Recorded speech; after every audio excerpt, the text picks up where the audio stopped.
Hi guys, myself Pramod Pathak, English Guru, your friend. Today I'm going to teach you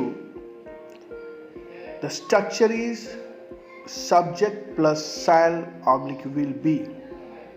That means shall be will be plus noun oblique pronoun oblique adjective oblique adverb. जब किसी व्यक्ति या वस्तु का situation, position, state या condition बताना हो तब वह फ्यूचर भविष्य की बात हो तो हम इस स्ट्रक्चर का यूज करते हैं। यानी कि जब हमें फ्यूचर टाइम में उसका situation, position, condition, state of being बतलाना हो तब हम subject plus shall be will be plus noun oblique pronoun oblique adjective oblique adverb का यूज करते हैं।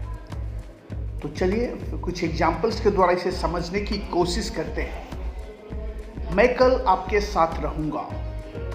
आई will be available to you tomorrow.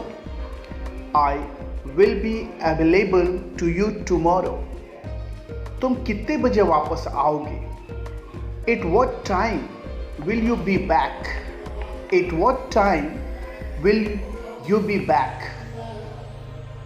9 बजे तक मैं तुम्हारे ही पास रहूँगा। I will be right with you around 9.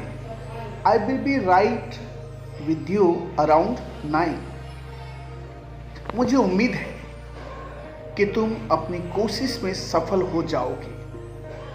I hope you will be successful in your effort. I hope you will be successful in your effort.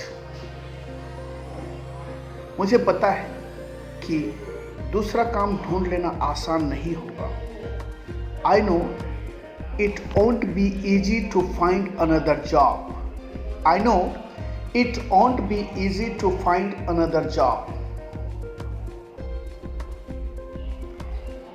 तो दोस्तों कुछ examples और देखते हैं। मैं तुम्हें कुछ बोलते देखकर मुझे खुशी हो। तुम्हें कुछ बोलते देखकर मुझे खुशी हो। I shall be happy to see you speaking something. I shall be happy to see you speaking something. मुझ पर विश्वास करो, मैं तुम्हारे साथ हमेशा रहूंगा। Believe me, I will be with you all the time. Believe me, I will be with you all the time.